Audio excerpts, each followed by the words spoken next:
अस्सलाम वालेकुम। वालेकुम सलाम sir.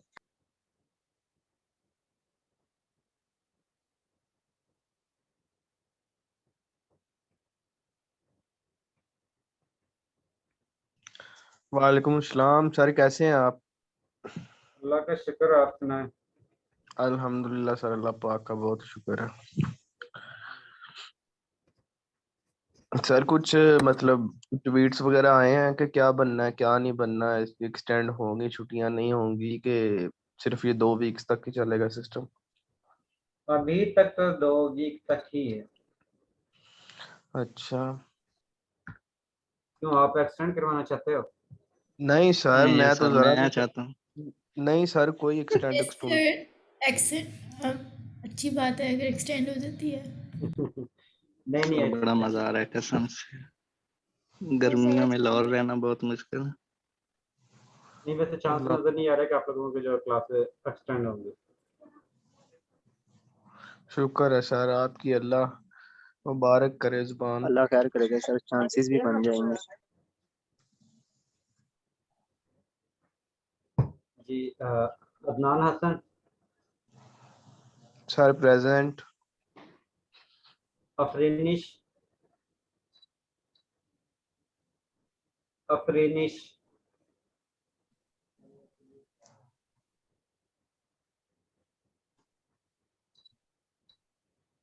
Ahmad Mujtaba, present sir. Ali Hasan,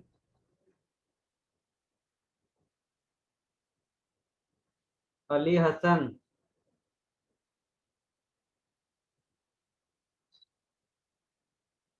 Aqsa, Aqsa Khurshid,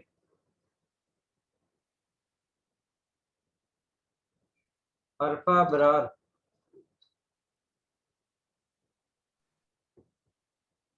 Arfa Abrar, present sir. Arsalan Ali,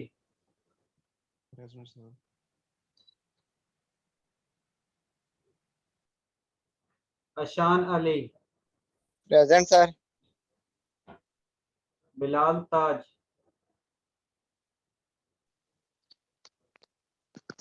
Bilal Taj, Bushra Ashraf, present sir. Fahmina Mumtaz, present sir.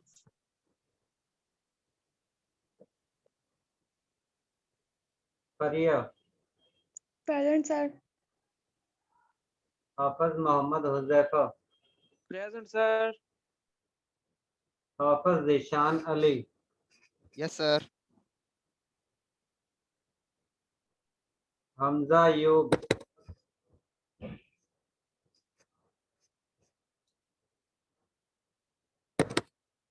Hamza Ayub,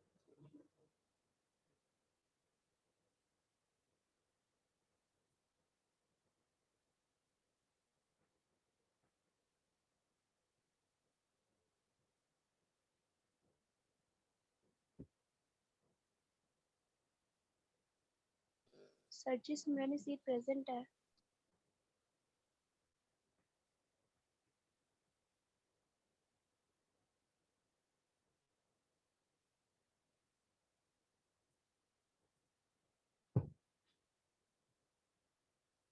Huma Imran, present sir. Jahanzeb, present sir.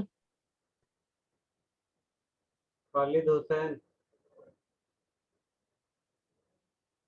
Khalid Hussain, Bansa Ahmad, present sir. Kinza Khalid, present Kinza Khalid Chaudhry, present sir. Laiba Iqbal, present sir. Liaquat, Liaquat, Mehak Khalid, present sir.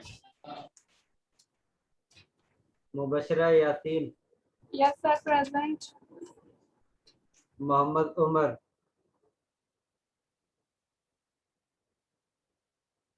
Mohammad Umar, Mohammad Talha Iqbal, Present, sir. Mohammad Bassam, Yes, sir. Mohammad Ahmad, Mohammad Ahmad रामे,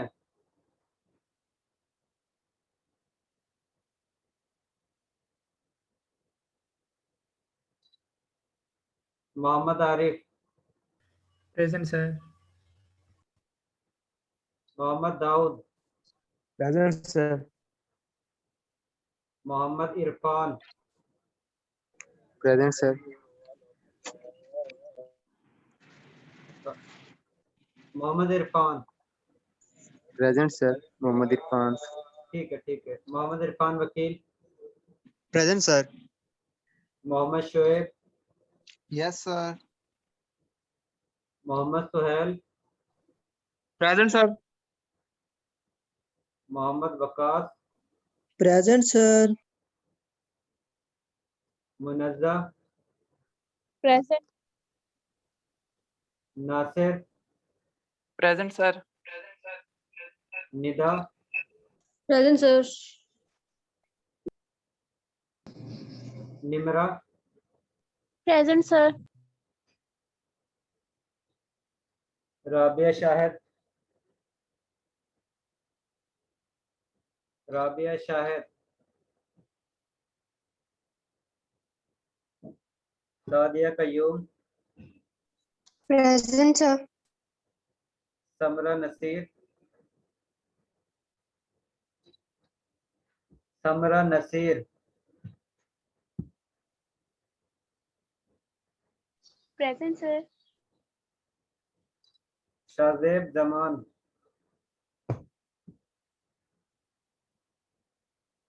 Shahzeb Zaman,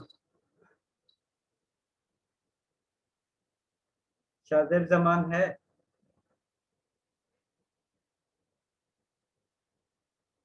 Shoaib Aslam,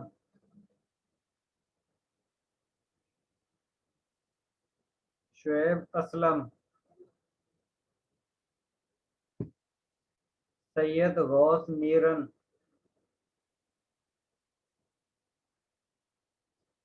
Syed Ghaus, Tauqeer,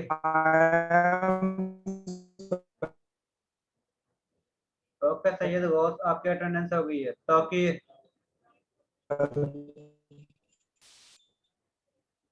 Tauqeer Ahmad, Present, sir. Tauqeer Ahmad, Present, sir.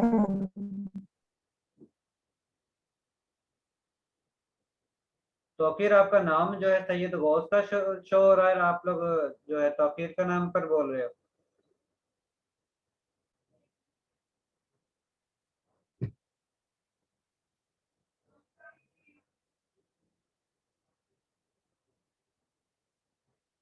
जी तौकीर है,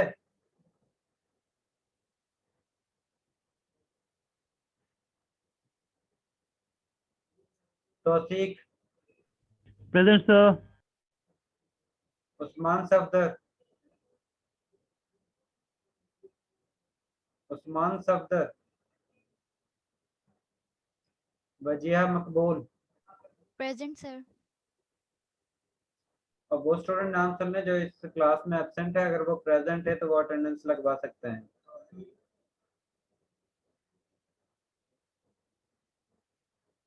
अफरीनिश, Excuse me, sir. Ji Liaquat, Sir, Liaquat Durrani is present. मैं क्या कह रहा हूँ? जी sir. मैंने ये कहा है कि जिसकी भी अटेंडेंस रह चुकी है, मैं अभी कॉल कर रहा हूँ, उसने स्पीक करना है, उसकी मैं अटेंडेंस लगा दूंगा। सर अभी मेरा अटेंडेंस आई थिंक नहीं लगा सर, मेरा वो आपकी आवाज नहीं आ रही थी तो मैंने दोबारा ज्वाइन कर लिया।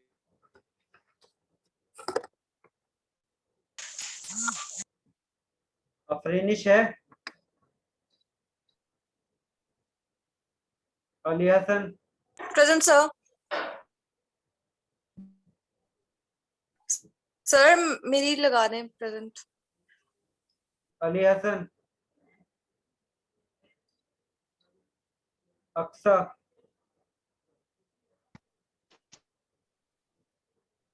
Bilal Taj, Hamza Ayub, Khalid Hussain, yes sir. लियाकत,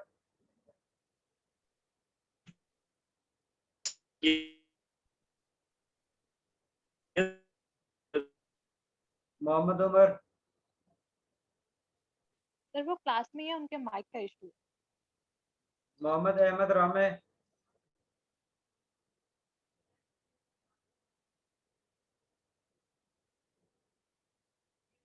राबिया शाहिद, शाहजेब जमान, शुएब असलम, तौकीर अहमद, उस्मान सफदर,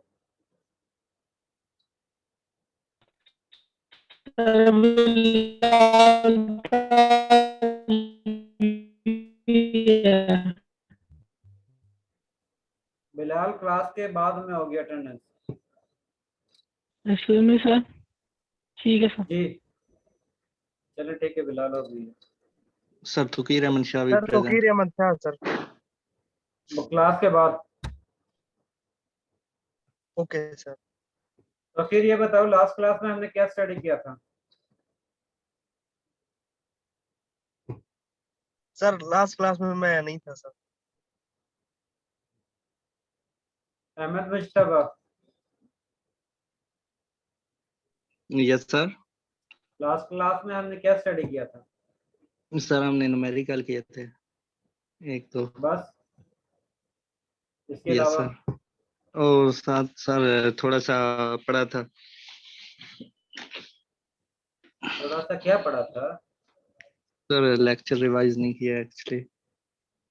अहमद साहब में तैयारी करते हैं, अदरवाइज जो है वो सिलेबस काफी ज्यादा हो जाता है, मिड और सर फाइनल डोंट तैयारी वरी अच्छी नहीं इंशाल्लाह। होती है। तो फिर सारा एग्जाम जो है आप लोग टीचर पर डाल देते हो। नहीं सर आप तो बहुत अच्छे हैं, ऐसा कैसे हो सकता है। Ashan Ali, Ashan Ali, yes sir. ये शान लास्ट टाइम हमने क्या स्टडी किया था?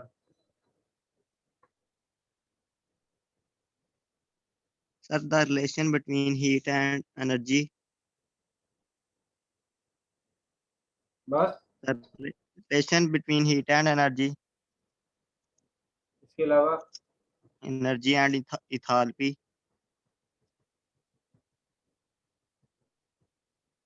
इसके अलावा?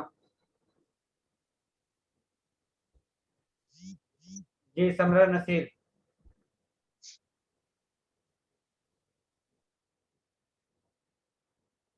समरा Naseer, yes sir. Last time हमने सर क्या हमने स्टडी किया था? सर जो हमने लास्ट लेक्चर में न्यूमेरिकल सॉल्व किए थे और हमने कुछ टॉपिक्स किए थे और उनकी रिवीजन की थी। मींस टू से एंथैल्पी किया था, difference between heat and energy किया था और समरा ये बताओ कि बम क्लोरीमीटर और क्लोरीमीटर में क्या डिफरेंस है? सर जी यहाँ से मेरा नेटवर्क इशू बहुत ज़्यादा हो रहा था तो डिस्कनेक्ट हो गया था, तो समझ नहीं थी आ रही। तो आपने वीडियो तो देख लिया होगा, क्योंकि वीडियो मैंने अपलोड की हुई है। नहीं सर जी वीडियो नहीं देखी अभी। अफरीनिश,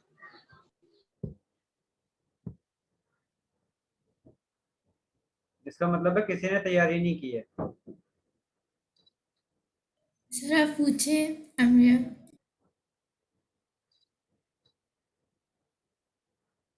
इंटरनल एनर्जी, सॉरी, मैंने पूछा है कि आप लोग ये बताओ कि इसमें क्लोरीमीटर और बम क्लोरीमीटर में डिफरेंस क्या है? सर जो क्लोरीमीटर है उसमें हम लोग सिर्फ हीट हीट कैपेसिटी को मेजर करते हैं at constant pressure and bomb calorimeter में हम लोग मोलर हीट कैपेसिटी मेजर करते हैं एट कांस्टेंट वॉल्यूम।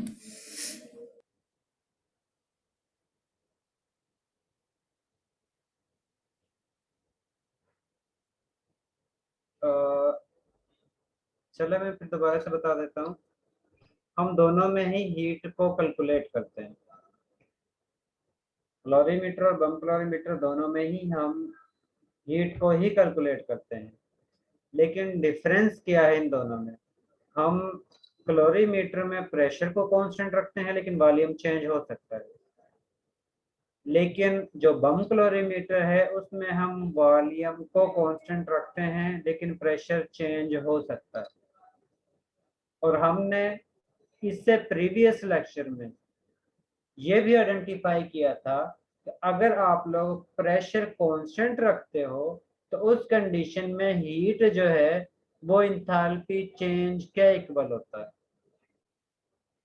हमने ये चेक किया था, मैथमेटिकल प्रूव किया था कि अगर आप लोगों का प्रेशर कांस्टेंट होता है तो उस कंडीशन में हीट जो है वो इंथैल्पी चेंज के इक्वल होती है।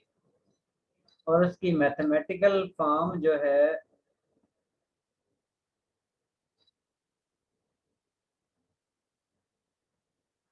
वो मैं दोबारा से आपको दिखा देता हूँ। ये आपके पास मैथमेटिकल फॉर्म जिसमें आप लोगों ने ये प्रूव किया था कि जिस वक्त आप लोगों के पास प्रेशर कांस्टेंट हो तो उस कंडीशन में हीट जो है वो इंथैल्पी चेंज के इक्वल होती है। अब जिस वक्त हम क्लोरीमीटर यूज करते हैं तो उस कंडीशन में हमारे पास ये प्रेशर कांस्टेंट होता है और उसके जरिए हम Q यानी कि हीट की वैल्यू कैलकुलेट करते हैं और वो हीट की वैल्यू जो है बेसिकली इंथैल्पी चेंज के इक्वल होती है।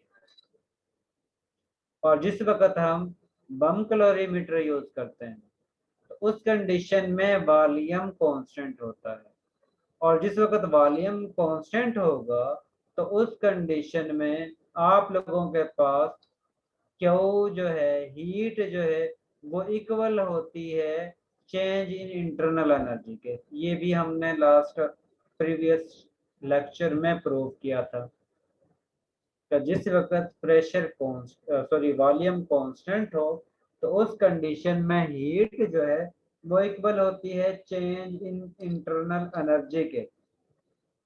इसका मतलब है कि एट कांस्टेंट वॉल्यूम पर बम क्लोरीमीटर के जरिए जिस वक्त हम हीट की वैल्यू कैलकुलेट करते हैं तो वो चेंज इन इंटरनल एनर्जी के इक्वल होती है। इसका मतलब है क्लोरीमीटर के जरिए और बम क्लोरीमीटर के जरिए दोनों के जरिए हम हीट ही कैलकुलेट करते हैं, लेकिन एक में हम वॉल्यूम को कांस्टेंट रखते हैं और दूसरे में हम प्रेशर को कांस्टेंट रखते हैं। क्लोरीमीटर में हम प्रेशर को कांस्टेंट रखते हैं और बम क्लोरीमीटर में हम वॉल्यूम को कांस्टेंट रखते हैं। जिस वक्त हम प्रेशर को कांस्टेंट रखेंगे तो उस कंडीशन में हीट जो है वो चेंज इन इंथैल्पी के इक्वल होगी। इसका मतलब है कि हम क्लोरीमीटर के जरिए चेंज इन इंथैल्पी को कैलकुलेट करते हैं, लेकिन जिस वक्त हम बम क्लोरीमीटर को यूज करते हैं तो उस कंडीशन में वॉल्यूम कांस्टेंट होता है और उस कंडीशन में जिस वक्त हम Q की वैल्यू हीट की वैल्यू कैलकुलेट करते हैं तो वो हीट जो है वो चेंज इन इंटरनल एनर्जी के इक्वल होती है। इससे हम सिंपली ये कह सकते हैं कि क्लोरीमीटर के जरिए हम चेंज इन इंथैल्पी को कैलकुलेट कर सकते हैं और बम क्लोरीमीटर के जरिए हम चेंज इन इंटरनल एनर्जी को कैलकुलेट कर सकते हैं। और किस तरह कैलकुलेशन करते हैं वो आप लोगों ने लास्ट टाइम न्यूमेरिकल को सॉल्व करके फिर चेक किया था कि Q की हीट यानी कि हीट की वैल्यू किस तरह आप लोग कैलकुलेट करते हो। ये चीज क्लियर है? ये हमने लास्ट लेक्चर में स्टडी किया था। इसके बाद आज का जो लेक्चर है वो ये है कि जब भी आप लोग कोई भी कंपाउंड बनाते हो, उस कंपाउंड का 1 मोल बनाते हो तो उस कंडीशन में जो इंथाल्पी चेंज होती है, इंथाल्पी जो है या रिलीज हो चाहे अब्जॉर्ब हो, तो उस कंडीशन में जो इंथाल्पी चेंज हासिल होगी उसको हम स्टैंडर्ड हीट ऑफ फॉर्मेशन कहते हैं।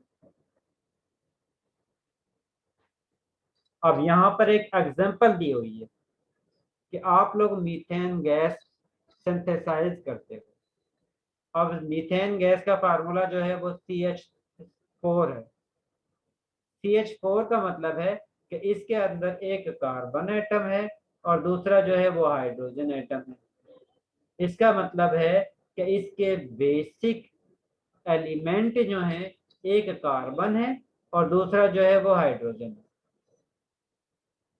इसका मतलब है कि मीथेन गैस को हम कार्बन और हाइड्रोजन को मिक्स करके एक मोल जिस वक्त मीथेन गैस सिंथेसाइज करेंगे तो उस कंडीशन में आप लोगों के पास जितनी भी इंथाल्पी चेंज हासिल होगी उसको हम स्टैंडर्ड हीट ऑफ फॉर्मेशन कहते हैं। हीट ऑफ फॉर्मेशन क्यों कहते हैं? क्योंकि इसमें हम कंपाउंड को सिंथेसाइज कर रहे हैं और उस सिंथेसाइज करने की वजह से जो भी इंथाल्पी चेंज है चाहे वो प्लस में हो चाहे वो नेगेटिव में हो, उस हीट को हम स्टैंडर्ड हीट ऑफ फॉर्मेशन कहते हैं। अब ये एनर्जी प्लस में होती है या नेगेटिव साइन में होती है, तो उस कंडीशन में हम ये कह सकते हैं कि ये रिएक्शन जो है एंडोथर्मिक है या एक्सोथर्मिक है। अगर ये नेगेटिव साइन में होगी तो इसका मतलब है कि एनर्जी रिलीज हो रही है और रिएक्शन जो है वो एक्सोथर्मिक रिएक्शन है। और अगर ये प्लस साइन में है तो इसका मतलब है कि रिएक्शन जो है वो एंडोथर्मिक है और इस कंडीशन में एनर्जी जो है वो अब्जॉर्ब हो रही है। और जो कंपाउंड एनर्जी को रिलीज करेगा इसका मतलब है कि वो उतना ही ज्यादा स्टेबल फॉर्म में बनेगा। यानी कि जो भी कंपाउंड एनर्जी को रिलीज करता है, रिलीज करने के बाद वो ज्यादा स्टेबल फॉर्म के प्रोडक्ट में कन्वर्ट होता है।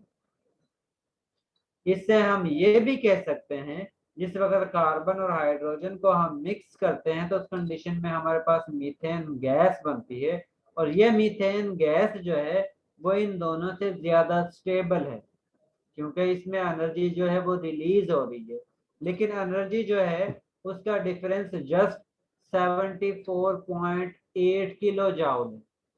इसका मतलब है इन दोनों की एनर्जी लेवल का डिफरेंस कम है, लेकिन फिर भी मीथेन गैस जो है वो कार्बन और हाइड्रोजन से ज्यादा स्टेबल फॉर्म में है क्योंकि ये आप लोगों के पास एक्सोथर्मिक रिएक्शन है।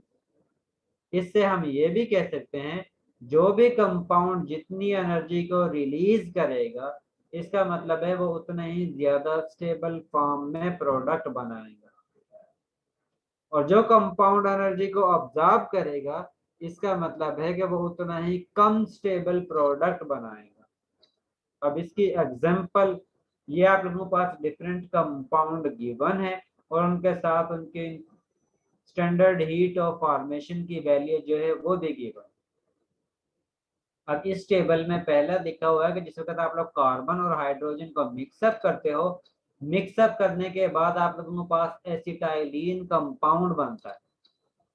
अब जिस वक्त ये एसिटाइलिन कंपाउंड बनता है तो उस कंडीशन में ये एनर्जी को ऑब्जॉर्ब करता है। इसका मतलब है कि इस रिएक्शन के दौरान आप लोग एनर्जी को सप्लाई करते हो, उसके रिजल्ट में आप लोगों के पास एसिटाइलिन कंपाउंड प्रोड्यूस होता है। लेकिन जिस वक्त हम चेक करते हैं जिस वक्त हम इसको चेक करते हैं कि आप लोगों के पास अमोनिया, नाइट्रोजन और हाइड्रोजन गैस से सिंथेसाइज जिस वक्त हम करते हैं तो उस कंडीशन में अमोनिया मॉलिक्यूल जो है वो नाइट्रोजन और हाइड्रोजन से ज्यादा स्टेबल फॉर्म में प्रोडक्ट बना रहा है क्योंकि इसमें एनर्जी जो है वो रिलीज हो रही है। क्योंकि जब भी आप लोगों के पास प्रोडक्ट बनता है तो उस कंडीशन में आप लोग बेसिकली जो है वो ये चेक करते हो कि रिएक्टेंट की एनर्जी ज्यादा है या प्रोडक्ट की एनर्जी ज्यादा है। सपोज आप लोगों के पास ये P1 प्रोडक्ट है और ये आप लोगों के पास P2 प्रोडक्ट है। और यहाँ पर आप लोगों के पास R रिएक्टेंट है। अब इस रिएक्टेंट ने या तो P1 प्रोडक्ट बनाना है या फिर इसने P2 प्रोडक्ट बनाना है। अब बेसिकली इस डायरेक्शन में अलोंग y एक्सिस जो है वो एनर्जी इंक्रीज होती है, और जिस मॉलिक्यूल की, जिस स्पीशी की एनर्जी कम होगी, इसका मतलब है वो उतना ही ज्यादा स्टेबल फॉर्म में। अब एनर्जी रिलीज होती है या अब्जॉर्ब होती है, वो हमें पता चलता है कि प्रोडक्ट के एनर्जी लेवल कहाँ पर है और रिएक्टेंट की एनर्जी लेवल कहाँ पर है। कि इन दोनों एनर्जी लेवल में जो डिफरेंस आप लोगों के पास हासिल होगा, उसकी बेस पर हम बताएंगे कि एनर्जी हम सप्लाई कर रहे हैं या एनर्जी रिलीज हो रही है। जिस वक्त रिएक्टेंट P1 में कन्वर्ट होता है तो अब P1 का एनर्जी लेवल R की निस्बत ज्यादा है। इसका मतलब है कि जिस वक्त ये R जो है वो P1 प्रोडक्ट में कन्वर्ट होता है तो उस कंडीशन में प्रोडक्ट जो है वो एनर्जी को अब्जॉर्ब कर रहा है, और उस कंडीशन में आप लोगों के पास रिएक्शन जो है वो एंडोथर्मिक रिएक्शन होगा। जी खालसा। सर अभी आपने कहा है कि जो कंपाउंड एनर्जी को रिलीज करता है वो ज़्यादा मतलब स्टेबल होता है। अब आपने कहा है कि जिस कंपाउंड की जो एनर्जी है वो कम होती है वो ज़्यादा होता है स्टेबल। तो मुझे ये समझ नहीं आ रही, दोनों में डिफ्रेंशिएट नहीं हो रहा। जो भी ज्यादा स्टेबल प्रोडक्ट बनेगा वही एनर्जी को रिलीज करेगा। अब रिएक्शन जो है वो दो तरह के होते हैं ना, एंडोथर्मिक होता है, एक्सोथर्मिक भी होता है। एक रिएक्शन में एनर्जी जो है अब्जॉर्ब होती है, एक रिएक्शन में एनर्जी रिलीज होती है। ठीक है, अब सबसे पहले तो आप लोगों को ये पता होना चाहिए कि रिएक्शन किस कंडीशन में एनर्जी अब्जॉर्ब होगी और किस कंडीशन में एनर्जी रिलीज होगी। ठीक है, पहले मैं वो चीज क्लियर कर देता हूँ, उसके बाद सेकंड पॉइंट पर आता हूँ कि किसकी जो है एनर्जी कम होगी, किस तरह वो ज्यादा स्टेबल है, और किस में कम एनर्जी रिलीज होगी या ज्यादा एनर्जी रिलीज होगी। तो उस कंडीशन में कौन सा ज्यादा स्टेबल होगा और कौन सा कम स्टेबल होगा, इसके बारे में मैं बाद में बता देता हूँ। ठीक है, सबसे पहले आपके पास ये रिएक्टेंट है। अब इसका एनर्जी लेवल यहाँ पर है। ठीक है, अब ये कन्वर्ट होता है P1 में, सपोज कर रहे हैं हम। अब इस P1 का एनर्जी लेवल जो है वो इस R के एनर्जी लेवल से ज्यादा है। अब इसका मतलब है इसने एनर्जी को ऑब्जॉर्ब किया है, तभी इसका एनर्जी लेवल जो है वो ऊपर की तरफ मूव किया है। अब एनर्जी को ऑब्जॉर्ब किया है तो इसका मतलब है हर वो स्पीशी जिसके पास एनर्जी आती है, एनर्जी गेन के बाद चीज जो है, कंपाउंड जो है, मॉलिक्यूल जो है वो अनस्टेबिलिटी की तरफ मूव करता है। जिस तरह कहते हैं ना, अगर किसी के पास पैसे आ जाते हैं तो वो लड़ना झगड़ना शुरू कर देता है। बिल्कुल सेम यहाँ पर केस है कि जिस मॉलिक्यूल के पास एनर्जी होगी उसकी भी यही कोशिश होगी कि वो किसी न किसी प्रोडक्ट में कन्वर्ट हो जाए। या फिर जिस तरह आप लोग ये कहते हो कि इस स्टूडेंट के पास जो है इसने कुछ सीख लिया है तो ये जो है मगरूर हो गया है, हमें पेपर में चीटिंग नहीं करवाता है या हमें कुछ बताता नहीं है। तो उसका मतलब है कि उसके पास कुछ ना कुछ उसने गेन किया है, उसी वजह से उसकी अनस्टेबिलिटी की फैक्टर जो है वो इंक्रीज हुआ है। यहाँ पर हम कहते हैं जब भी रिएक्टेंट प्रोडक्ट में कन्वर्ट होता है, अगर प्रोडक्ट की एनर्जी जो है वो रिएक्टेंट की एनर्जी से ज्यादा है तो इसका मतलब है कि उसने सराउंडिंग से एनर्जी को अब्जॉर्ब किया है। और जो भी स्पीशी, जो भी कंपाउंड सराउंडिंग से एनर्जी को अब्जॉर्ब करेगा वो अनस्टेबल फॉर्म में कन्वर्ट होगा। पहले की निस्बत, यानी कि इस R की निस्बत P जो है वो कम स्टेबल फॉर्म में कन्वर्ट हुआ है। अनस्टेबल का मतलब है कि उसकी रिएक्टिविटी इस R की निस्बत ज्यादा होगी। ये P1 जो है वो R की निस्बत ज्यादा रिएक्टिव होगा। P1 जो है R की निस्बत ज्यादा स्पीड के साथ किसी भी मॉलिक्यूल के साथ रिएक्शन शो करेगा। अब जो जितने ज्यादा स्पीड के साथ जितने ज्यादा रिएक्टिविटी शो करेगा इसका मतलब है कि वो उतना ही कम स्टेबल है।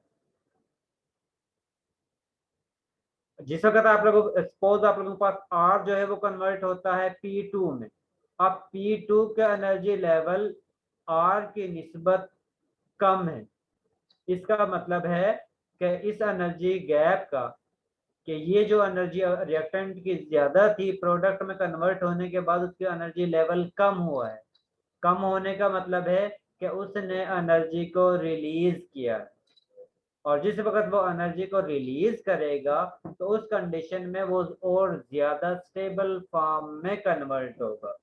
जिस तरह आप लोग नेबल गैसेस की बात करते हो कि वो जो है वो स्टेबल फॉर्म में होती हैं। स्टेबल फॉर्म का मतलब है कि वो किसी और मॉलिक्यूल से रिएक्टिविटी शो नहीं करती हैं। यहाँ पर भी बिल्कुल सेम केस है। अगर रिएक्टेंट की एनर्जी प्रोडक्ट से ज्यादा है, इसका मतलब है कि रिएक्टेंट स्पीशी जो है वो ज्यादा रिएक्टिव है और प्रोडक्ट स्पीशी जो है वो कम रिएक्टिव है, और उस कंडीशन में आप लोगों के पास रिएक्शन जो है वो एक्सोथर्मिक होगा। और जिस वक्त प्रोडक्ट की एनर्जी ज्यादा हो और रिएक्टेंट की एनर्जी कम हो, तो उस कंडीशन में रिएक्टेंट स्पीशी जो है वो प्रोडक्ट स्पीशी से ज्यादा स्टेबल फॉर्म में होगी।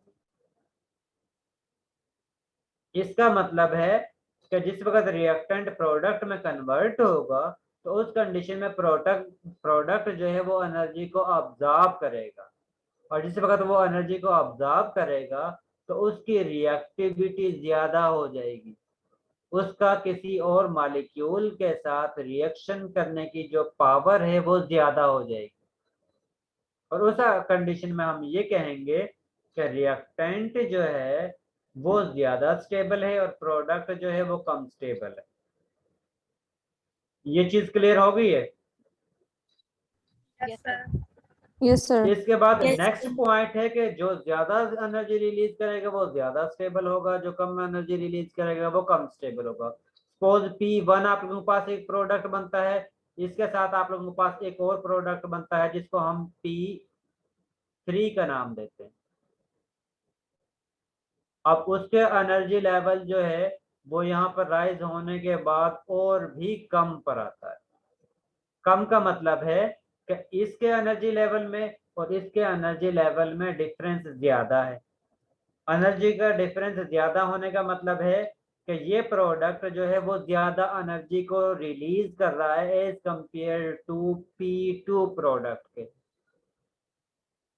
और मैंने आप लोगों को कहा है कि जो कंपाउंड जितनी ज्यादा एनर्जी को रिलीज करेगा वो उतने ही ज्यादा स्टेबल फॉर्म में कन्वर्ट होगा। जो भी मॉलिक्यूल ज्यादा एनर्जी को रिलीज करेगा इसका मतलब है कि वो और ज्यादा स्टेबल फॉर्म में प्रोडक्ट में कन्वर्ट होगा। अब जिस वक्त हम कंपेयर करते हैं P2 प्रोडक्ट को और P3 प्रोडक्ट को, तो उस कंडीशन में दोनों रिएक्शन ही एक्सोथर्मिक हैं, दोनों ही एनर्जी को रिलीज कर रहे हैं। लेकिन P3 प्रोडक्ट में जिस वक्त R कन्वर्ट होता है तो उस कंडीशन में वो ज्यादा एनर्जी को रिलीज करता है, और जिस वक्त वो P2 में प्रोडक्ट में कन्वर्ट होता है तो उस कंडीशन में वो कम एनर्जी को रिलीज करता है, लेकिन एनर्जी को रिलीज करता है। तो इस कंडीशन में P2 की निस्बत P3 की एनर्जी लेवल कम है, और जिसका जितना एनर्जी लेवल कम होगा इसका मतलब है कि वो उतना ही ज्यादा स्टेबल फॉर्म में कन्वर्ट होगा, क्योंकि उसको उसकी रिएक्टिविटी को इंक्रीज करने के लिए आप लोगों को उतनी ही ज्यादा एनर्जी प्रोवाइड करना पड़ेगी, और जिस मॉलिक्यूल को ज्यादा एनर्जी प्रोवाइड करना पड़ती है रिएक्टिविटी के लिए, इसका मतलब है कि वो ज्यादा स्टेबल फॉर्म में कन्वर्ट हुआ है। अब आप लोगों के पास एक एग्जांपल है ये अमोनिया गैस के फॉर्मेशन की, और दूसरी एनर्जी क्यों कम होगी, ज्यादा होगी? सॉरी, ये एनर्जी जो है हम डिफरेंस कैलकुलेट करते हैं कि आप लोगों को ये एनर्जी जिस वक्त इसको लेकर आते हैं तो ये वैल्यू तकरीबन सॉरी ऑलमोस्ट यहाँ पर हासिल होती है। ठीक है, इसके बाद दूसरा मॉलिक्यूल जो है उसकी जिस वक्त आप लोग एनर्जी लेवल को ड्रा करते हो तो उसकी एनर्जी तकरीबन यहाँ पर आती है।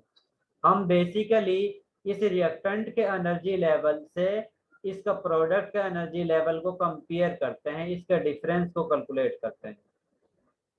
अगर इसके एनर्जी लेवल माइनस में है तो इसका मतलब है कि एनर्जी रिलीज हो रही है, यानी कि रिएक्टेंट की एनर्जी जो है वो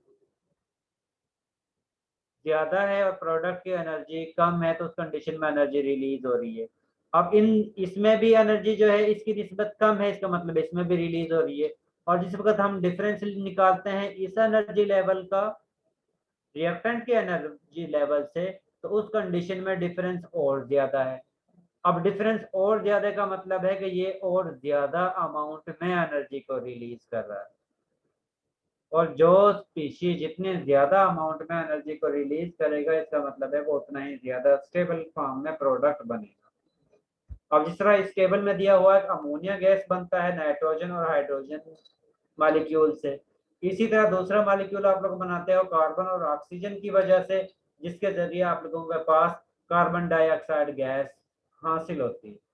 अब इस दौरान आप लोगों के पास 46.1 किलो जॉल एनर्जी रिलीज होती है, लेकिन कार्बन डाइऑक्साइड गैस जिस वक्त बनती है तो उस कंडीशन में आप लोगों के पास 383.5 किलो जॉल एनर्जी रिलीज होती है। अब जिस वक्त हम रिलीजिंग का फैक्टर कंपेयर करते हैं तो उस कंडीशन में कार्बन डाइऑक्साइड के केस में ज्यादा एनर्जी रिलीज हो रही है और अमोनिया के केस में कम एनर्जी रिलीज हो रही है। तो इस लिहाज से हम ये कहेंगे कि कार्बन डाइऑक्साइड गैस जो है वो कार्बन मोनोऑक्साइड की निस्बत ज्यादा स्टेबल फॉर्म में, इस मतलब लिहाज से सर कार्बन डाइऑक्साइड जो है वो लीस्ट रिएक्टिव है। जी कार्बन डाइऑक्साइड गैस जो है वो अमोनिया की निस्बत लीस्ट रिएक्टिव है। अमोनिया गैस जो है वो कार्बन डाइऑक्साइड की निस्बत ज्यादा रिएक्टिव है, ठीक है। और इस तरह हम ये बता सकते हैं कि कौन सा कंपाउंड ज्यादा स्टेबल फॉर्म में कन्वर्ट हो रहा है और कौन सा कंपाउंड जो है वो कम स्टेबल फॉर्म में कन्वर्ट हो रहा है, और वो हम एनर्जी की बेस पर ही बताते हैं। क्योंकि लास्ट टाइम हमने देखा था ना, जिस वक्त हमने चेक कर रहे थे कि हम थर्मोडायनामिक की बेस पर एनर्जी के डिफरेंस को कैलकुलेट करते हैं और उस डिफरेंस की बेस पर हम बताते हैं कि रिएक्टेंट ज्यादा स्टेबल है या प्रोडक्ट ज्यादा स्टेबल है, जिसके बेस पर हम एनर्जी को सप्लाई कर सकते हैं उस अमाउंट को या नहीं कर सकते, और उसके जरिए ही हमें पता चलता है कि रिएक्शन होगा या नहीं होगा। ठीक है, ये डिफरेंट टेबल दिए हुए हैं डिफरेंट मॉलिक्यूल के साथ में एनर्जी जो है हीट ऑफ फॉर्मेशन जो है वो भी गिवन, और उसकी बेस पर आप लोग आसानी से कंपेयर करके बता सकते हो कौन सा मॉलिक्यूल ज्यादा स्टेबल होगा और कौन सा मॉलिक्यूल कम स्टेबल होगा। ये चीज क्लियर है? Yes sir. जी सर इसके क्लियर बाद है। नेक्स्ट टॉपिक है कि आप लोगों के जिस वक्त बॉन्ड बना हुआ है डिफरेंट एटम्स के दरमियान या सेम एटम के दरमियान जो बॉन्ड बना हुआ है उसको ब्रेक करने के लिए जो अमाउंट ऑफ एनर्जी सप्लाई करना पड़ती है उसको हम बॉन्ड डिसोसिएशन एनर्जी कहते हैं। और ये बॉन्ड डिसोसिएशन एनर्जी जो है वो कोवलेंट बॉन्ड के लिए है, आयोनिक बॉन्ड के लिए नहीं है, ठीक है। ये बॉन्ड डिसोसिएशन एनर्जी जो है वो सिर्फ कोवलेंट बॉन्ड के लिए एप्लीकेबल है। आयोनिक बॉन्ड के लिए आप लोग क्रिस्टलिटिस एनर्जी कैलकुलेट करते हो, और वो आप लोगों ने इनऑर्गेनिक की जिस वक्त बुक पढ़नी है तो उस कंडीशन में आप लोगों ने उसकी कैलकुलेशन करनी है। यहाँ पर आप लोगों के जो सिलेबस में है वो ये है कि आप लोग कोवलेंट बॉन्ड की बॉन्ड डिसोसिएशन एनर्जी किस तरह कैलकुलेट करते हो। अब बॉन्ड डिसोसिएशन एनर्जी किसी की कम होगी किसी की ज्यादा होगी। अब जिस तरह यहाँ पर जो दी हुई है वो कार्बन और फ्लोरीन के दरमियान बॉन्ड डिसोसिएशन एनर्जी जो है वो 570 किलो जॉल पर मोल दी हुई है, लेकिन हाइड्रोजन और क्लोरीन के दरमियान जो बॉन्ड डिसोसिएशन एनर्जी है वो इसने 432 किलो जॉल एनर्जी दी हुई है। थर्ड में जिस वक्त हाइड्रोजन का ब्रोमीन के साथ बॉन्ड बनता है तो उस कंडीशन में वही बॉन्ड डिसोसिएशन एनर्जी जो है वो 366 किलो जॉल पर मोल में कन्वर्ट हो रही है। अब यहाँ पर इन सभी के साथ फ्लोरीन, क्लोरीन, ब्रोमीन और आयोडीन के साथ हाइड्रोजन एटम ही अटैच है, सिर्फ डिफरेंस जो है वो इन सेकंड एटम का है। और इन एटम के डिफरेंस होने की वजह से बॉन्ड डिसोसिएशन एनर्जी की वैल्यू जो है वो भी डिफर कर रही है। अब इस डिफर क्यों कर रही है, इसके रीजन फिर ये दोबारा है। एक्सप्लेन कर दें। मैं ये कह रहा हूँ कि आप लोगों के पास यहाँ पर जो बॉन्ड बना हुआ है वो दो एटम के दरमियान बना हुआ है। जिस वक्त आप लोग HF की बात करते हो या HCl की बात करते हो या HBr की बात करते हो या HEI की बात करते हो, तो उस कंडीशन में आप लोगों के पास बॉन्ड जो है वो दो एटम के दरमियान बना हुआ है। अगर ये दो एटम जिनमें एक एटम सभी में सेम हो, तो उस कंडीशन में सेकंड एटम को हमने कंपेयर करना होता है कि वो क्या रीजन है जिसकी वजह से इनकी बॉन्ड डिसोसिएशन एनर्जी में डिफरेंस हासिल हो रहा है। और यहाँ पर आप लोगों के पास बॉन्ड लेंथ जो है वो इंक्रीज हो रही है, क्योंकि आप लोग ये पढ़ते हो पीरियोडिक टेबल में कि जब भी हम टॉप टू बॉटम किसी भी ग्रुप में मूव करते हैं तो उस कंडीशन में एटॉमिक रेडियस जो है वो इंक्रीज होता है। और यहाँ पर फ्लोरीन, क्लोरीन, ब्रोमीन, आयोडीन जो हैं वो एक ही ग्रुप से यानी कि 7th ग्रुप से बिलोंग करते हैं। इसका मतलब है कि इनका एटॉमिक रेडियस जो है वो फ्लोरीन से क्लोरीन की तरफ और क्लोरीन से ब्रोमीन की तरफ और ब्रोमीन से आयोडीन की तरफ इंक्रीज हो रहा है। और जितना एटॉमिक रेडियस इंक्रीज होगा उतना ही बॉन्ड वीक होगा, क्योंकि बॉन्ड लेंथ जो है वो इंक्रीज होती है। इंक्रीज कर दो।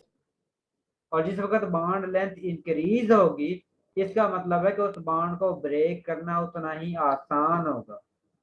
इसका मतलब है कि उसको हम कम एनर्जी प्रोवाइड करेंगे तो तभी फौरन ही वो बॉन्ड ब्रेक हो जाएगा। और जो सर ये बॉन्ड जितना कई वैल्यूज के ऊपर ए लिखा हुआ है, ये छोटा सा, इसका मतलब क्या? और कई वैल्यूज के ऊपर नहीं लिखा हुआ ये। इसमें वो कह रहा है कि ए जो है वो नीचे दिया भी हुआ है, एग्जैक्ट वैल्यू है। कुछ ऐसे भी हैं जिनमें मल्टीपल बॉन्ड आते हैं, बी जिस तरह लिखा हुआ है।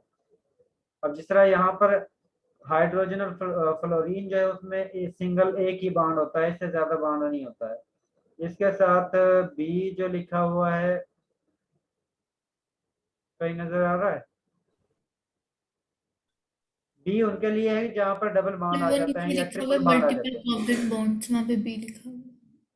हाँ, वो वाले बॉन्ड आ जाते हैं जहाँ पर डबल बॉन्ड आ जाते हैं या ट्रिपल बॉन्ड आ जाते हैं, क्योंकि वहां पर आप लोगों के पास वैल्यू डिफरेंट आ जाती है। अब सिंगल बॉन्ड को ब्रेक करना या डबल बॉन्ड को ब्रेक करना वो डिफरेंट है। अब एक जगह पर आप लोग एक बॉन्ड को ब्रेक करते हो, एक जगह पर दो बॉन्ड को ब्रेक करते हो। अब दो बॉन्ड को ब्रेक करना मुश्किल होता है, सिंगल बॉन्ड को ब्रेक करना आसान होता है। इसका मतलब है कि डबल बॉन्ड को ब्रेक करने के लिए ज्यादा एनर्जी प्रोवाइड करना पड़ती है और सिंगल बॉन्ड को ब्रेक करने के लिए कम एनर्जी प्रोवाइड करना पड़ती है। जिस तरह आप लोग ये कार्बन कार्बन सिंगल बॉन्ड और कार्बन कार्बन डबल बॉन्ड की एग्जांपल लेते हो, यहाँ पर आप लोगों के पास कार्बन कार्बन सिंगल बॉन्ड है और उसको ब्रेक करने के लिए जो अमाउंट ऑफ एनर्जी रिक्वायर है वो 350 किलो जॉल पर मोल एनर्जी। लेकिन जिस वक्त आप लोग कार्बन कार्बन डबल बॉन्ड को ब्रेक करते हो तो उस कंडीशन में आप लोग 6 to 11 किलो जॉल पर एनर्जी जो है सप्लाई करते हो। इसका मतलब है कि डबल बॉन्ड को ब्रेक करने के लिए आप लोग ज्यादा एनर्जी प्रोवाइड कर रहे हो। ठीक है, जब भी हम डबल बॉन्ड को ब्रेक करेंगे या डबल बॉन्ड को ब्रेक करना सिंगल बॉन्ड की निस्बत टफ होगा और उसके लिए हम ज्यादा एनर्जी प्रोवाइड करते हैं। इसी तरह ट्रिपल बॉन्ड को ब्रेक करना डबल बॉन्ड की निस्बत ज्यादा टफ होता है और उसी वजह से हमें ट्रिपल बॉन्ड को ब्रेक करने के लिए और ज्यादा एनर्जी प्रोवाइड करना पड़ती है। सर इसमें रीजन अब यही हमने दो होगा पॉइंट अभी तक कि डिस्कस स्ट्रॉन्ग किए। है इन दोनों के दरमियान। एक में डबल है, एक में ट्रिपल है, इसमें रीजन ये होगी। इसकी रीजन ये होगी कि एक में हम 3 बॉन्ड को तोड़ रहे हैं, एक में हम 2 बॉन्ड को तोड़ रहे हैं, एक में हम 1 बॉन्ड को तोड़ रहे हैं। अब 2 बॉन्ड को तोड़ेंगे तो जाहिर है हमें ज्यादा ही एनर्जी प्रोवाइड करना पड़ेगी, 1 बॉन्ड को तोड़ने के लिए हमें कम एनर्जी प्रोवाइड करना पड़ेगी। इसमें 2 का मतलब है ये दोनों ही ब्रेक करने हैं, ये 3 का मतलब है कि इन तीनों को ही हमने ब्रेक करना है, और यहाँ पर सिर्फ एक ही बॉन्ड है। अब 1 बॉन्ड को तो हम आसानी से तोड़ सकते हैं, 2 को थोड़ा सा ज्यादा मुश्किल से तोड़ेंगे, इसी वजह से उसके लिए हम ज्यादा एनर्जी प्रोवाइड करते हैं। ठीक है सर जी, ये जो HF, HCl, HB आ रहे हैं, क्या इनमें सर बॉन्ड डिसोसिएशन एनर्जी में हम इलेक्ट्रॉन एफिनिटी को भी कंसीडर कर सकते हैं? मतलब जिसका इलेक्ट्रॉन एफिनिटी का डिफरेंस ज्यादा होगा उसकी बॉन्ड डिसोसिएशन एनर्जी ज्यादा होगी। पहले हमने ये कंपेयर, क्योंकि वो चीज भी साथ में आती है, क्योंकि पहला फैक्टर डोमिनेट जो आता है वो एटॉमिक रेडियस का आता है, इसके बाद सेकंड फैक्टर आप लोगों का जो आता है वो बॉन्ड इसका इलेक्ट्रोनेगेटिविटी डिफरेंस का आता है, कि आप लोगों के एटम के दरमियान इलेक्ट्रोनेगेटिविटी डिफरेंस कम है या ज्यादा है, जिसकी वजह से आप लोग ये कह सकते हो कि पोलराइजेबिलिटी कम है या ज्यादा है। जिनके दरमियान पोलराइजेबिलिटी ज्यादा होगी इसका मतलब उनको ब्रेक करना उतना ही मुश्किल हो जाएगा, और जिनके दरमियान पोलराइजेबिलिटी कम है उनको ब्रेक करना आसान हो जाता है। उसकी एग्जांपल जो है जी सर जैसे HF की सबसे ज़्यादा होती है हमारे पास इलेक्ट्रोनेगेटिविटी, तो इसका मतलब ये कि उसकी बॉन्ड डिसोसिएशन एनर्जी भी ज़्यादा होगी। हाँ बिल्कुल ठीक है, ये चीज क्लियर हो गई है? Yes sir. Yes sir. और जिस तरह आप लोगों के पास यही एग्जांपल हम कंपेयर कर लेते हैं कि ये आप लोगों के पास 3 कंपाउंड है, जिसमें हाइड्रोजन है, हाइड्रोजन के साथ अटैच है, हाइड्रोजन कार्बन के साथ अटैच है, और हाइड्रोजन क्लोरीन के साथ अटैच है। ठीक है, और आप लोगों को पता है कि ऑलमोस्ट इन दोनों की एनर्जी, इसकी एनर्जी और इसकी एनर्जी जो है इनमें अच्छा खासा डिफरेंस है। कार्बन की 2.3 के राउंड अबाउट है इलेक्ट्रोनेगेटिविटी, और इसकी 2.1 है। ठीक है, हाइड्रोजन की जो है, अब 2.1 और 2.3 को डिफरेंस करते हैं तो वो बिल्कुल ही कम आता है। इसका मतलब है कि इनका डिफरेंस, इलेक्ट्रोनेगेटिविटी डिफरेंस बहुत कम है। लेकिन जिस वक्त हम हाइड्रोजन को कंपेयर करते हैं फ्लोरीन के साथ, क्योंकि फ्लोरीन की इलेक्ट्रोनेगेटिविटी 4 है और हाइड्रोजन का इलेक्ट्रोनेगेटिविटी 2.5 है, तो उस कंडीशन में इसका बॉन्ड को ब्रेक करना मुश्किल होता है कंपेयर टू कार्बन और हाइड्रोजन और कार्बन के। और इसके साथ दूसरी रीजन ये भी आप लोगों ने देखी थी, जिस वक्त आप लोग पीरियोडिक टेबल में left to right same group में मूव करते हो तो उस कंडीशन में एटॉमिक रेडियस जो है वो डिक्रीज होता है। तो इस चीज से हम ये भी कह सकते हैं कि कार्बन का एटॉमिक रेडियस क्लोरीन की निस्बत कम है या ज्यादा है? क्या कहते हैं? कम है। कार्बन का एटॉमिक रेडियस कम है? ज्यादा होगा सर। सर जी ज्यादा होगा। कार्बन का ज्यादा है, कार्बन फ्लोरीन का का ज्यादा होगा, फ्लोरीन का कम होगा, और Yes, जिस sir. वजह से भी इसके बॉन्ड को ब्रेक करना उतना ही ज्यादा मुश्किल होगा। और जिस वक्त हम इसको कंपेयर करते हैं हाइड्रोजन के साथ, उस कंडीशन में कार्बन और हाइड्रोजन के इलेक्ट्रोनेगेटिविटी डिफरेंस तो बहुत ही कम है, यानी कि ये जो है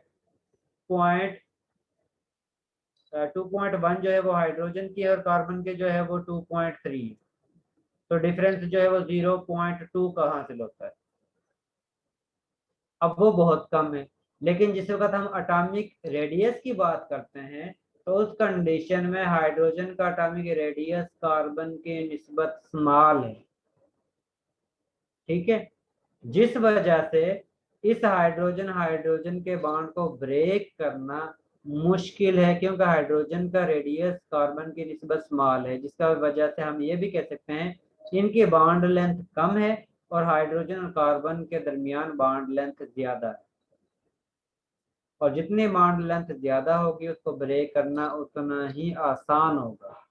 इसलिए हाइड्रोजन को ब्रेक करने के लिए हमें ज्यादा एनर्जी प्रोवाइड करना पड़ती है, और हाइड्रोजन और कार्बन के दरमियान से बॉन्ड को ब्रेक करने के लिए हमें कम एनर्जी प्रोवाइड करना पड़ती है।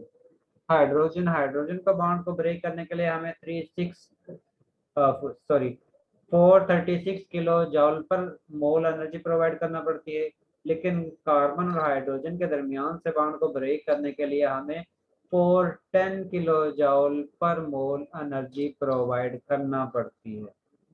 तो इसलिए हमने ये नतीजा निकाला है कि जब भी आप लोगों ने एनर्जी डिफरेंस कैलकुलेट करना है, बॉन्ड डिसोसिएशन एनर्जी कैलकुलेट करनी है, तो वो बॉन्ड डिसोसिएशन एनर्जी जो है वो 3 चीजों पर डिपेंड कर रही है। एक तो मल्टीपल बॉन्ड जो हैं वो सिंगल बॉन्ड से ज्यादा स्टेबल होंगे। दूसरा कि जिसका एटॉमिक रेडियस ज्यादा होगा वो कम स्टेबल होगा, वो बॉन्ड कम स्टेबल होगा और उसको ब्रेक करना उतना ही आसान होगा। तीसरा उनकी इलेक्ट्रोनेगेटिविटी डिफरेंस कम है तो उसको ब्रेक करना आसान है, जिनका इलेक्ट्रोनेगेटिविटी डिफरेंस ज्यादा है उनको ब्रेक करना उतना ही मुश्किल होगा। सर ये रिपीट कर दें दोबारा। 3 पॉइंट हैं जिनकी बेस पर आप लोगों ने बताना है कि इस बॉन्ड को हम आसानी से ब्रेक कर सकते हैं या मुश्किल से ब्रेक करते हैं। एक सबसे पहला फैक्टर है कि मल्टीपल बॉन्ड को ब्रेक करना मुश्किल है as compare to single bond को ब्रेक करने के। दूसरा है कि जितना एटॉमिक रेडियस इंक्रीज होगा उतना ही बॉन्ड लेंथ जो है वो ज्यादा होगी और बॉन्ड स्ट्रेंथ जो है वो कम होगी, जिसको ब्रेक करना उतना ही आसान होगा। और तीसरा है इलेक्ट्रोनेगेटिविटी डिफरेंस। अगर इलेक्ट्रोनेगेटिविटी डिफरेंस कम है इसका मतलब है बॉन्ड को ब्रेक करना आसान है, और अगर इलेक्ट्रोनेगेटिविटी डिफरेंस ज्यादा है तो इसका मतलब है बॉन्ड को ब्रेक करना मुश्किल है। ये 3 फैक्टर हैं जिनकी बेस पर आप लोग ये बता सकते हो कि किसके अंदर बॉन्ड डिसोसिएशन एनर्जी कम सप्लाई करना पड़ेगी और किस बॉन्ड के लिए बॉन्ड डिसोसिएशन एनर्जी ज्यादा सप्लाई करना पड़ेगी। ये चीज क्लियर है? जी सर। Yes, sir. इसके बाद है फार्मूला कि किस तरह आप लोग बॉन्ड डिसोसिएशन एनर्जी को कैलकुलेट करते हो। यहाँ पर एक एग्जांपल है जिसमें हम हाइड्रोजन गैस और क्लोरीन गैस को यूज करके HCl का मॉलिक्यूल सिंथेसाइज करते हैं। तो यहाँ पर हम हाइड्रोजन गैस को और क्लोरीन गैस को मिक्सअप करते हैं जिसके रिजल्ट में हमारे पास HCl जो है वो प्रोड्यूस होता है। अब इंथाल्पी चेंज जो है या बॉन्ड डिसोसिएशन एनर्जी को कैलकुलेट करने के लिए हमारे पास जो फार्मूला होता है वो होता है enthalpy change. Standard enthalpy change जो है वो इक्वल है bond dissociation energy of reactant minus bond dissociation energy of product. अब रिएक्टेंट के जितने भी मॉलिक्यूल हैं उनके लिए एनर्जी यानी इनके दरमियान से क्योंकि हम बॉन्ड को पहले ब्रेक करते हैं उसके बाद न्यू बॉन्ड बनता है और उसकी बेस पर हम चेक करते हैं जो एनर्जी हमारे पास हासिल होती है कि एनर्जी रिएक्टेंट की ज्यादा है या प्रोडक्ट की ज्यादा है।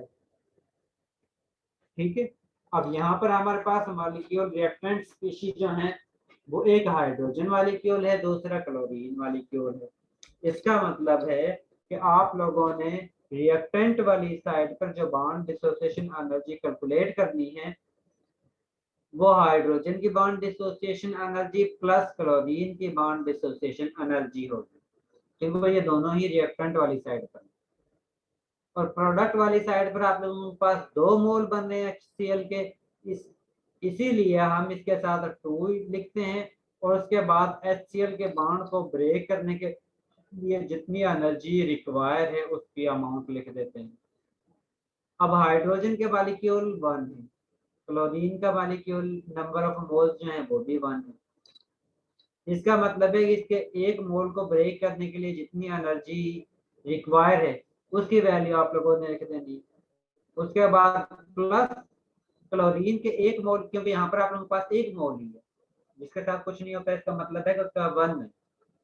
ठीक है, तो इसका एक मोल मल्टीप्लाई बाय सिंगल बॉन्ड को ब्रेक करने के लिए क्लोरीन के साथ सिंगल बॉन्ड को ब्रेक करने के लिए जो बॉन्ड डिसोसिएशन एनर्जी है उसकी वैल्यू को 1 से मल्टीप्लाई करते हैं। उसके बाद माइनस प्रोडक्ट में आप लोगों के पास 2 मोल हैं HCl के, 2 को हमने फिर मल्टीप्लाई करना है उस बॉन्ड डिसोसिएशन एनर्जी से जो रिक्वायर्ड होती है हाइड्रोजन और क्लोरीन के बॉन्ड को ब्रेक करने के लिए। ठीक है, इन दोनों को आप लोगों ने सम ले लेना है। इन दोनों के सम से आप लोगों ने इस एनर्जी को माइनस कर देना, जिसके रिजल्ट में आप लोगों के पास -185 किलो जूल एनर्जी हासिल होती है। अब यहाँ पर माइनस का साइन ये इंडिकेट कर रहा है कि आप लोगों के पास इस रिएक्शन के दौरान एनर्जी जो है वो रिलीज हो रही है। और इस तरह हम बता सकते हैं कि आप लोगों का रिएक्टेंट जो है वो ज्यादा स्टेबल है या प्रोडक्ट ज्यादा स्टेबल है, या इसके साथ आप लोग ये बता सकते हो कि रिएक्शन जो है वो एंडोथर्मिक है या एक्सोथर्मिक है। और इसके साथ आप लोग ये भी बता सकते हो कि रिएक्टेंट का एनर्जी लेवल ज्यादा है या प्रोडक्ट का एनर्जी लेवल ज्यादा है। आप लोगों को अगर इस तरह का मेडिकल दिया जाता है तो उस कंडीशन में ये पीरियोडिक टेबल जो है आप लोगों को प्रोवाइड कर दिया जाएगा जिसमें बॉन्ड डिसोसिएशन एनर्जी गिवन होगी। ठीक है, बाकी की ये कैलकुलेशन जो है वो आप लोगों ने खुद करनी है। ये चीज क्लियर है जी खालिद यस साहब? सर। सर हमें ये कैसे पता लगेगा कि रिएक्टेंट की एनर्जी ज़्यादा है या प्रोडक्ट की? ये जो आप लोगों के पास वैल्यू हासिल आ रही है इससे पता वो चलेगा तो कि सर ये ओवरऑल आई है ना, उसमें ये तो नहीं ना बता सकते कि ये किसकी कैसे प्रोडक्ट ज़्यादा है या रिएक्टेंट ज़्यादा है एनर्जी। जिस वक्त आप लोग रिएक्शन कैलकुलेट करते हो जिसके साथ इंथैल्पी चेंज के साथ माइनस का साइन आता है तो वो एक्सोथर्मिक रिएक्शन होता है या एंडोथर्मिक रिएक्शन होता है? एक्सोथर्मिक। अब इस कंडीशन में एक्सोथर्मिक का मतलब है कि इसके साथ एनर्जी रिलीज हो रही है, यानी जो प्रोडक्ट बन रहा है इसके साथ एनर्जी भी रिलीज हो रही है। एनर्जी रिलीज का मतलब है कि इसकी एनर्जी जो अमाउंट रिलीज हो रही है इसका मतलब है कि इसकी एनर्जी कम है रिएक्टेंट की एनर्जी से। अगर आप लोगों के पास ये आता है कि ये प्लस साइन में आता है तो इसका मतलब है कि ये एनर्जी जो है वो रिएक्टेंट वाली साइड पर आप लोग सप्लाई कर रहे हो, और इस बेस पर आप लोगों के पास ये हासिल होगा कि आप लोगों का जो प्रोडक्ट है वो एनर्जी को ऑब्जर्व कर रहा है, और जिस वक्त प्रोडक्ट एनर्जी को ऑब्जर्व करेगा इसका मतलब है वो ज्यादा एनर्जी लेवल पर जाएगा एज कंपेयर टू रिएक्टेंट के। ठीक है, और उस बेस पर आप लोग कह सकते हैं रिएक्शन जो है उस दौरान रिएक्टेंट स्पीशीज जो है वो ज्यादा स्टेबल है या प्रोडक्ट की स्पीशीज ज्यादा स्टेबल है। सर इसमें रिएक्टेंट का एनर्जी लेवल ज्यादा है ना? जी, इसमें रिएक्टेंट का एनर्जी लेवल जो है वो Yes. ज्यादा है, प्रोडक्ट का एनर्जी लेवल जो है वो कम है। मींस वो ज्यादा स्टेबल है। जी, ये चीज क्लियर है? Yes sir. सर यहाँ पे प्रोडक्ट ज़्यादा स्टेबल होगा ना? जी, प्रोडक्ट ज्यादा स्टेबल है।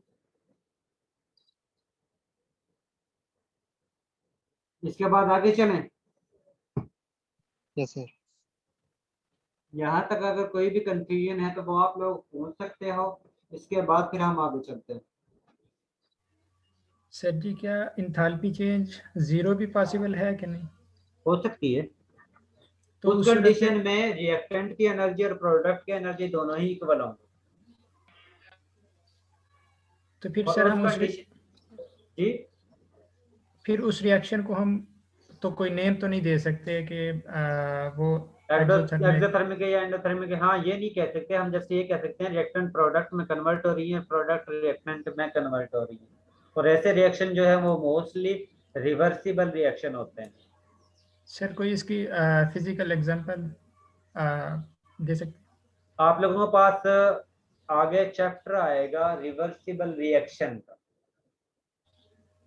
उसमें आप लोगों ने ये चीज डिस्कस करनी है किस कंडीशन में रिएक्टेंट प्रोडक्ट बनाते हैं, प्रोडक्ट रिएक्टेंट बनाते हैं, क्योंकि वो एक स्पेसिफिक लेवल होता है जिसमें कंसंट्रेशन जो है उसकी भी वैल्यू होना, कोई वैल्यू, क्योंकि हर प्रोडक्ट की सेम वैल्यू या सेम कंसंट्रेशन पर रिवर्सिबल रिएक्शन नहीं होता है। बाद ऐसे रिएक्शन होते हैं जो स्टार्टिंग में ही रिएक्टेंट से प्रोडक्ट बनाते हैं और प्रोडक्ट से रिएक्टेंट बनाना शुरू कर देते हैं। बाद ऐसे होते हैं जो मिड में जाके रिएक्टेंट से प्रोडक्ट में और प्रोडक्ट से रिएक्टेंट में कन्वर्ट होना शुरू होते हैं। ये डिपेंड करता है कि मॉलिक्यूल जो है, जो रिएक्शन जो है वो कौन सा है, और वो हम आइडेंटिफाई करते हैं रेट ऑफ रिएक्शन से, और उसकी कैलकुलेशन भी हमने नेक्स्ट चैप्टर में स्टडी करनी है। तो किस तरह आप लोग बता। जी सर मैं ये कह रहा हूँ, अगर एनर्जी जीरो होगी, मतलब कोई भी एनर्जी ना ही रिलीज हो रही है ना अब्जॉर्ब हो रही है जी। अगर हम मतलब वही रिएक्शन जब रिवर्स होता है, दो रिएक्टेंट आपस में रिएक्ट करते हैं, तो रिएक्शन मीन बॉन्ड ब्रेकेज के लिए हमें एनर्जी नीडेड होती है, तो वो एनर्जी कहाँ से आएगी? तो वो हमें खुद से एक्स्ट्रा उसको देनी पड़ेगी, उसके अपने पास तो कुछ भी नहीं है। आप लोगों के पास दो चीजें होती हैं, बॉन्ड फॉर्मेशन भी होती है, बॉन्ड जो है ब्रेकेज भी होती है।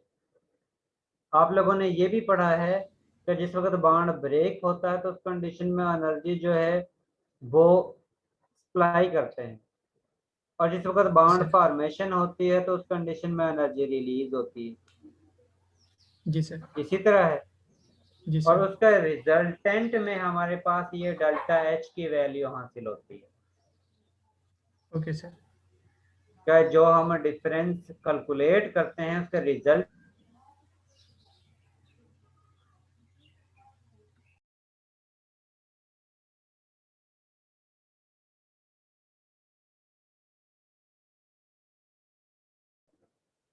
ये दोनों चीजें साथ साथ चलती हैं कि जितनी एनर्जी रिलीज हो रही होगी उतनी ही एनर्जी अब्जॉर्ब भी हो रही होगी, क्योंकि कंटिन्यूअसली जितने ये मॉलिक्यूल एक दूसरे करीब आते जाते हैं तो उस कंडीशन में इनके दरमियान इंटरेक्शन जो है वो जनरेट होती है, और जिस वक्त इंटरेक्शन जनरेट होती है तो उस कंडीशन में पार्शियल बॉन्ड ब्रेक होते हैं और पार्शियल बॉन्ड बनते हैं।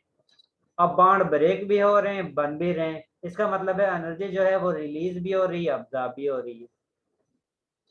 Okay sir. जितनी एनर्जी रिलीज होगी उतनी ही एनर्जी को वो अब्जॉर्ब कर लेंगे। इसका मतलब है ये एक्सटर्नल सोर्स की जरूरत ही नहीं उन्हें बॉन्ड फॉर्मेशन के लिए या बॉन्ड ब्रेक के लिए।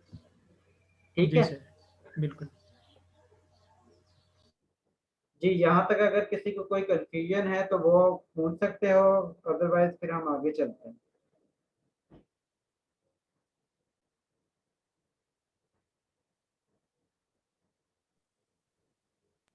No sir. नो सर, इतना ही बहुत है। चलें फिर इस तरह करें, इसको एक दफा रिवीजन कर लें, ताकि अगर कोई इशू आता है तो वो आप लोग पूछ सकते हो। जी सर, बिल्कुल।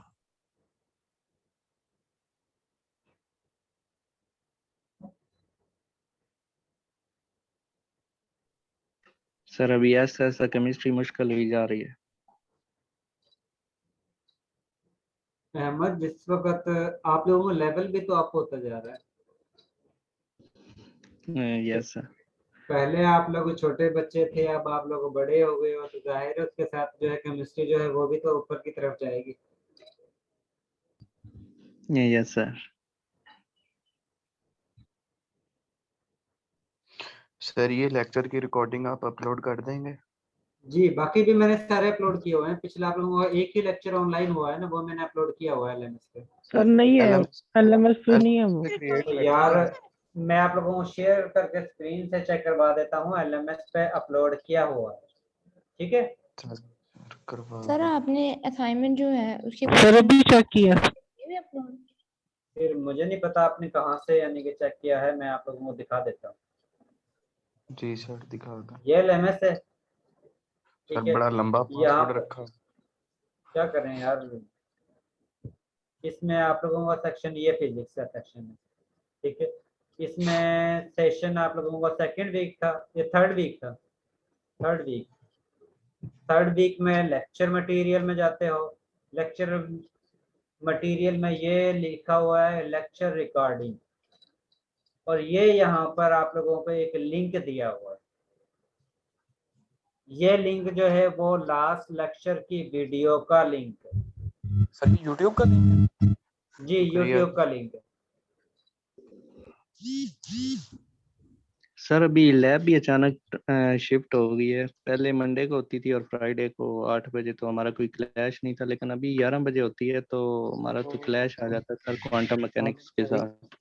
अहमद मुज्तबा, ये N2 का सेक्शन जो आप लोगों को शो हुआ था, जी सर N2 का जो सेक्शन स्विच हुआ है ना, उसकी इनका प्रॉब्लम आ रही। वो स्टूडेंट जो लाइफ साइंस वाले थे या जिनका इशू आ रहा था, वो आप लोगों में जो लाइफ साइंस के कोऑर्डिनेटर हैं, एकेडमिक ऑफिसर जो हैं, वो आज होकर गई है यहाँ पर। और जो लाइफ साइंस के स्टूडेंट का इशू आ रहा था, वो उसने शिफ्ट करवाए हैं दूसरे सेक्शन में। स्टूडेंट के जो लैब है सेकंड, उसमें शिफ्ट करवाई है, जिसमें उनका क्लैश नहीं है। मे भी सर हमारा भी नेक्स्ट लैब तक में भी टाइमिंग चेंज हो जाए, क्योंकि मैम को बताया हुआ है हमने अपने कोऑर्डिनेटर को, तो मस्ट भी। ये है कि वो स्टूडेंट जो, सॉरी, जो लाइफ साइंसेस की हैं और लैब, जी सर सारे ही और लैब्स के साथ क्लैश आ रहे हैं। क्या मतलब, ऐसा तो नहीं हो सकता। सर जितनी भी लैब्स की टाइमिंग है ना, तो फ्राइडे की पहले वाली टाइमिंग्स थी ना, बस वही सही थी, बाकी जितनी भी मैम शैला ने मुझे टाइमिंग्स भेजी थी उन सबके साथ क्लैश आ रहा था। अभी मंडे को मैम आयशा ने बुलाया है। अब सभी के साथ यानी कि क्लैश आ रहा था। सर हो सकता है आपका सेक्शन चेंज हो जाए। नहीं, मेरे सेक्शन वही हैं। मैं आप लोगों को स्क्रीन शेयर करके दिखा देता हूँ कि आपके पास जो नहीं, आपके सेक्शन की टाइमिंग। चलो वो देख लेते हैं सर। हम मेरे तो पास जो स्टूडेंट हैं वो मोस्टली केमिस्ट्री के हैं। ये जी मेरे सर। पास 2 सेक्शन हैं और दोनों सेक्शन जो है वो केमिस्ट्री के स्टूडेंट के हैं। और इसके टाइमिंग एक मंडे को 11 बजे है, दूसरी की टाइमिंग जो है वो थर्सडे को 11 बजे है। इसके अलावा PC2 के जो लैब है वो सर उमर के पास है। सर वो किस दिन है? ये आपके पास शो हो रहे हैं स्क्रीन पर, और साथ में इसकी टाइमिंग दी हुई है। एक सेक्शन जो है वो एक सेक्शन जो है वो ट्यूसडे को 8 बजे। सर फिर आपने गलत मेल कर दिया ना हमें स्टूडेंट्स को। क्या मतलब? मैंने किसी को भी मेल नहीं की है सर। आपकी मेल आती है क्लास की। मेरी बात सुन ले, मेरे पास जो भी स्टूडेंट इनरोल थे वो मैंने यानी कि उनको मेल की थी। उसके बाद जो लाइफ साइंस के एकेडमिक ऑफिसर हैं वो उस सेक्शन में से N2 के सेक्शन में से स्टूडेंट को दोबारा से शिफ्ट करवाया है किसी और सेक्शन में। अब ये शिफ्टिंग किसने की है इसके बारे में किसी को कोई नहीं पता है। मैंने अलीना से पूछा है, वो भी कहती है मुझे भी नहीं पता है, और मुझे भी नहीं पता है कि उस सेक्शन में किसने यानी कि आप लोगों को इनरोल किया है, क्योंकि इस दफा ऐड करने वाले एक्सेस जो है वो हमारे पास नहीं है। सही है। ठीक है। और एक सेक्शन जो है PC2 की, उसकी टाइमिंग ट्यूसडे को 8 बजे है। एक सेक्शन की टाइमिंग जो है वो फ्राइडे को 8 बजे है, और तीसरे की जो है वो फ्राइडे को 2 बजे। सर यहाँ पे आपके पास नंबर्स ऑफ स्टूडेंट्स हैं कि इन सेक्शन में कितने कितने नंबर्स ऑफ स्टूडेंट्स हैं? नहीं, मेरे पास यहाँ पर हमें पता ही नहीं है यार। ये जस्ट जिस तरह आप लोगों की लिस्ट ए पोर्टल पर ओपन होती है, इसी तरह आप लोगों की स्ट्रेंथ जो है लैब की भी इसी तरह ये ए पोर्टल पर ही शो हो रही है।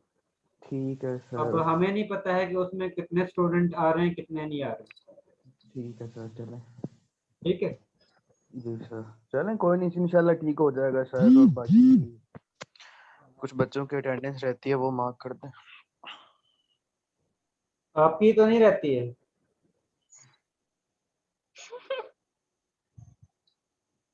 सर मेरी रहती है। चले मैं अटेंडेंस दोबारा से लेता हूँ। वो स्टूडेंट की जस्ट जो एब्सेंट थे उस वक्त, अगर वो प्रेजेंट है तो वो अटेंडेंस लगवा सकते हैं।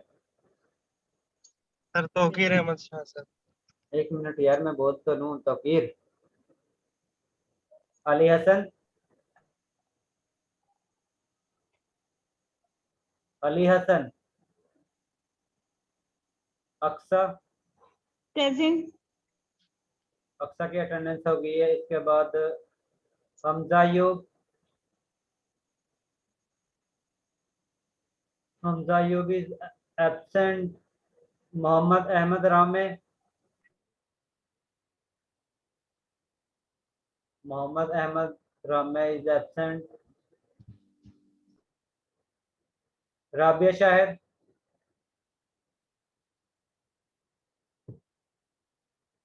Rabia Shahid is absent.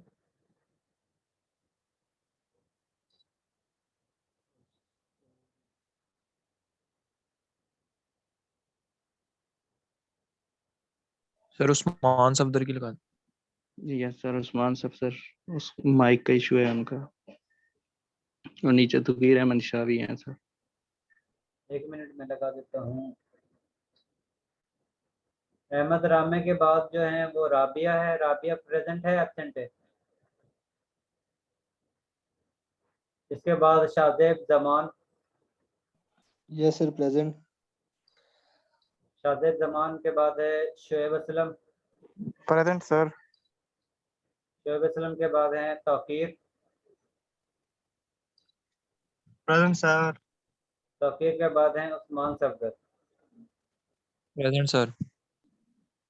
चलें, आपकी क्लास में राबिया शाहिद एब्सेंट है और मोहम्मद अहमद रामे एब्सेंट है और इसके साथ हमजा अयूब एब्सेंट है और अली हसन जो है वो एब्सेंट है। बाकी स्टूडेंट प्रेजेंट है। जी, अब आप लोग लीव कर सकते सर हैं। आप पेपर में न्यूमेरिकल ही देते हैं या कुछ थ्योरी वगैरह भी? मिक्स मिक्स होता है। Okay sir.